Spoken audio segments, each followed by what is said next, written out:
fermentation is probably the hardest part of making sourdough bread, but it's probably the most important part as well. This is the time when the gluten is developed within the bread and we can't see inside to see what's going on. So we use a number of different tools to help us understand when we know that it has finished. So the bulk fermentation time starts from when you add the starter. Now some people add the starter at a slightly later stage and some people add it when they make the dough up. So it's important to know that you start it from whenever it is that you add the starter within the dough itself. So there are a number of different ways and I'm just going to talk you through some of them to see if I can help you and guide you to get the best loaf. If you underproof your loaf, you can end up with huge bubbles within it. It can rise quite high in more like a sort of a pyramid shape, and the bread itself can be quite gummy. And if you overproof your loaf, it can go incredibly flat and it can just taste very, very heavy and very dense. Now, they are not the only reasons why your loaf is going to do that. It can be for a whole load of different reasons, with temperature in the oven, the maturity of your starter, and many other things. But a lot of the reasons are going to be to do with the proofing of your dough itself. So I know of a few different ways, and I'm sure that you know of a few ways that you use to know when your dough is ready for shaping and then going on to the cold proofing. So do share those in the comments if there are any. So the first one is the Alacoy test. Now this is a test where basically you take a small pot and then you put in there half the amount, and then you wait for it to reach the top, and once it's reached the top, then we know that the dough is ready. Now, it's a fantastic, fantastic tool developed by Audrey, who is a fantastic baker in Canada, and she's got some amazing videos on that, so do go and check her out because she is fabulous. But unfortunately, it doesn't work for everybody because it depends on the recipe that you're using, depends on the temperature of your home and many other things. But lots of people love that one because when you've made up the dough, you put that in there, you put it to one side so it's staying within the same temperature and things. And then once it's reached the top, you take it out, you put it back in with the dough, you shape it up. And that can work really, really well for lots of people. But not everybody can get on with that method. My favourite method is what we call the dough temperature method. I particularly like this one because it's very scientific. So the Sourdough Journey have created a table of timings based on the temperature of the dough. So basically what you do is you take the temperature of the dough, and then depending on whatever the temperature, so it's not the room, remember, it's the dough. Depending on whatever the temperature is, you refer back to that chart, and then you see how long it needs to be bulk fermented for, and then you leave it for that length of time. Now, when I do the temperature test, I take it after the stretch and fold because that's when I'm going to leave it. I'm going to leave it for a set amount of time. But if it said that I needed to leave it for 10 hours, of course 2 hours have already gone by, so now we've only got 8 hours to go. Now, I would then normally take the temperature again, what I believe to be halfway through, because of course if the temperature goes up, then the time needs to come forward, and if the temperature goes down, then we need to leave it for longer.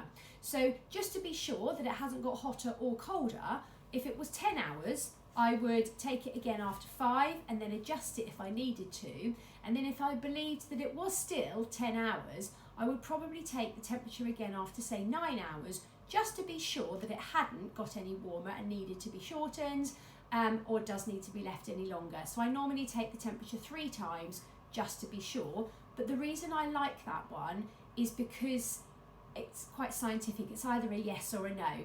Now, the only issue with that is that the hydration loaf that the Sourdough Journey has based their findings on is not the method and the recipe that I generally use. So there are a few temperatures that are not perfect. So I have been doing some science experiments of my own to see if we can kind of iron some of those things out. So hopefully in the next few weeks, once I've tested everything lots and lots of times, I'll be able to publish that alongside the recipe that I recommend, especially for beginners.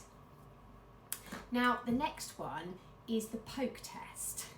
Now, To do this, I do recommend doing it with a damp finger or with flour on it, because if you try and do it with your finger, a lot of the times it will just get stuck to the dough. So just think about, is your dough actually sticky, or is it because you used it without putting flour on your finger or wetting your finger? Now, when you poke the dough, you're looking for three things. So I'm going to hold it up. It's very hard to see on here, and it's something you need to learn. This is a particularly difficult test if you've never baked before, because you don't know what you're looking for. But equally, if you're new to sourdough, there is nothing wrong with doing the poke test alongside doing the dough temperature test, and then you start to become a little bit more familiar with the dough. But basically, what you want to do is you poke the bread. Now, if you leave a hole, so if you poke your finger in and the hole stays completely indented all the way down, you take your finger out and it's like a little tunnel all the way down, that means it's overproofed. So that means you've left it too long. So you can do the poke test throughout as well. And then if you poke it and it comes all the way up and barely leaves an indent on the dough, then that means that it's underproofed.